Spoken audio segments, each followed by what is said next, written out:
Buenos días a todas y a todos. Este es el ¿Quién es quién? En las mentiras de la semana del 3 de agosto de 2022.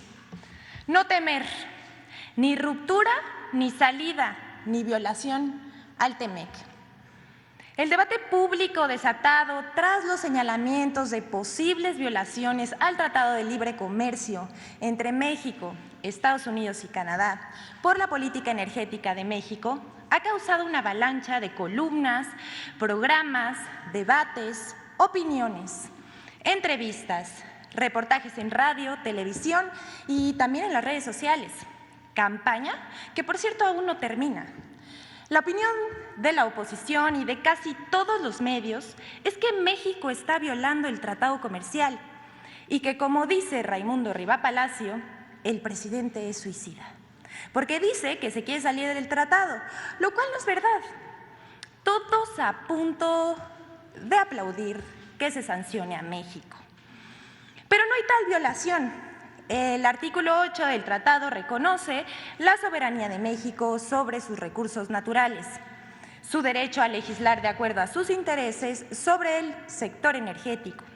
La postura del presidente es defender la dignidad de México y la soberanía nacional y hacer valer la promesa de Joe Biden de que la relación entre México y Estados Unidos es una relación de respeto a la soberanía, en pie de igualdad, como buenos vecinos, sin hegemonías. Pero, por ejemplo, el 1 de agosto pasado, en su columna, el señor Raimundo Rivá Palacio escribió: Andrés dispuesto al suicidio, promoviendo la salida del tratado comercial y anunciarlo el 16 de septiembre para buscar el consenso popular. Todo eso es falso, pero más allá, la comentocracia está lanzada defendiendo intereses extranjeros en materia energética, felices si sancionan a México. El presidente Andrés Manuel López Obrador ha dicho en este mismo espacio que es falso que se busque la salida del acuerdo. No va a haber ruptura, no solo porque tenemos la razón, sino porque no nos conviene y tampoco le conviene a Estados Unidos. Sin embargo, el objetivo del Gobierno de México es no ceder la soberanía, hacer valer sus derechos sobre los recursos energéticos del país y sostener en alto la dignidad de nuestro pueblo. Pero pues sabemos que eso no lo entienden los conservadores, tan dados al malinchismo y también al entreguismo. Siguiente, por favor. Predominan perfiles falsos de secretarios de Estado y también del presidente. En los últimos meses se ha detectado la creación de muchos perfiles en redes sociales con intenciones como extorsionar, defraudar, difundir información falsa sobre actividades del quehacer gubernamental y suplantar identidades para propagar mensajes de odio. Tal es el caso de las cuentas falsas a nombre de secretarios como Rocío Nale de Energía, Luis Alcalde de Trabajo, Rabindranath Salazar, Rogelio Ramírez de la O de Hacienda, así como la doctora Beatriz Gutiérrez Müller y el presidente de la República, Andrés Manuel López Obrador. Con el propósito de combatir la infodemia y los fraudes en todas sus variantes, informamos que el Gobierno de México no hace rifas ni ofrece recompensas a través de Internet ni de redes sociales, y las cuentas de funcionarios públicos se encuentran verificadas. Le pedimos a todos los que nos están viendo que no se dejen sorprender. Se trata de mensajes malintencionados con intenciones perversas que van desde el descrédito a la labor de funcionarios hasta la difamación y las extorsiones. Y vamos con otra, la pobreza franciscana.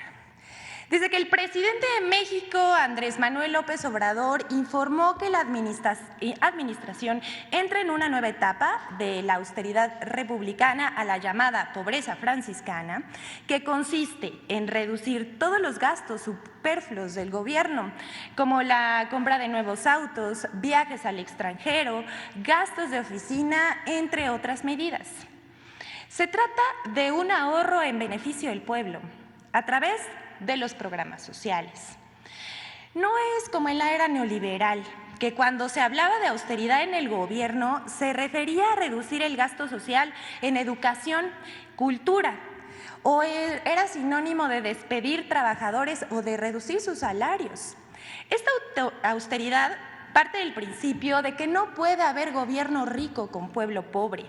Sin embargo, como avalancha, medios de comunicación, columnistas y una campaña en redes sociales se lanzaron a criticar las nuevas medidas.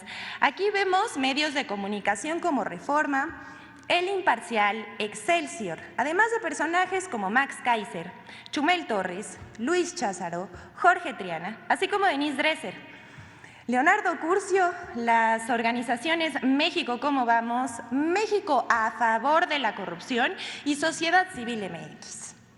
Todos juntos mintiendo al unísono, tergiversando el anuncio presidencial, acusando que no hay dinero porque no hay finanzas públicas sanas y que el nuevo ahorro pone en riesgo el funcionamiento del gobierno. Todo lo que dijo la oposición en su campaña contra la llamada pobreza franciscana que va a implementar el gobierno es falsa. O como las mentiras que también dice Denise Dresser y las propaga a través de su cuenta de Twitter, que dice: este gobierno despilfarra el dinero en obras cuestionables, mal planeadas, con costos exorbitantes, obras faraónicas, matan bienestar y buen gobierno. Pero pues eso es falso. Este gobierno trabaja para el pueblo y vela por los intereses del mismo. Y las obras son de amplio beneficio social. Vamos con la siguiente. El periódico Reforma acusa falsamente al gobierno de apropiarse ilegalmente 91.5 hectáreas para el AIFA, pero las tierras eran nacionales. El diario Reforma publicó el 1 de agosto en primera plana una nota titulada «Piden indemnización por predios del AIFA», en la que el diario acusa que Sedatu se apropió de 91.5 hectáreas de manera ilegal y que los supuestos afectados piden una indemnización respaldados por una jueza quien habría ordenado que se les pague. Pero la documentación que presentan es falsa. Y además quieren hacer trampa. Primero, la autoridad judicial otorgó a los privados la garantía de audiencia, pero no les reconoce la legítima propiedad, como dice el diario Reforma. Y la Secretaría de Desarrollo Agrario, Territorial y Urbano ha cumplido con la sentencia. En la nota se señala que la indemnización del denunciante es viable. Dicha información, primero, carece de sustento jurídico y no es procedente, ya que se trata de terrenos nacionales. Y hasta el momento no ha presentado un título que acredite que dicho predio salió legalmente del dominio de la nación. Todo lo realizado por la Sedatu está pegado a la ley. Pero nos preguntamos por qué Reforma apoya la denuncia. ¿Será que es porque uno de los que denuncian por los predios del AIFA es familiar del arquitecto que diseñó el Naime, el aeropuerto que se iba a construir en Texcoco? ¿En venganza? ¿Conflicto de interés? ¿O solamente están buscando lucrar con la especulación? Lo del periódico Reforma es común, defender intereses particulares por encima del interés público. ¿Pero un intento de fraude? Ya esto es el colmo. Y bueno, para finalizar tenemos dos cosas más. Primero tenemos la columna de la semana. Raimundo Riva Palacio, que se ha ganado a pulso un lugar en esta sección, por segunda vez mencionado. Ahora es ejemplo de lo que puede denominarse como periodismo ficción. El columnista del Financiero afirma que hay suficiente evidencia empírica para afirmar que López Obrador violará lo que sea para mantener a Morena en el poder o no entregará la presidencia si pierde en 2024, lo que obliga a la oposición a pensar cómo le hará si este escenario se materializa. El señor se atreve a decir todo eso, pero no tiene prueba alguna, solo son conjeturas. Es puro invento, sin pruebas. Cuando un periodista inventa, se dice que vuela, pero con Riva Palacio, de plano, nunca toca tierra. Y bueno, queremos dar una precisión con respecto a la periodista Reina Aide, que se encuentra en este momento en Barcelona y que antes de venir a esta conferencia de prensa habría denunciado que se le estaba persiguiendo o amenazando. Sin embargo, nosotros recordaremos que la semana pasada estuvo aquí y se atendió su denuncia. Negamos absolutamente desde este espacio que se le esté persiguiendo o que se le censure. Como dijo el presidente, es bienvenida las veces que quiera asistir a esta conferencia de prensa y en este gobierno se atenderán todas sus demandas. Es cuanto, presidente.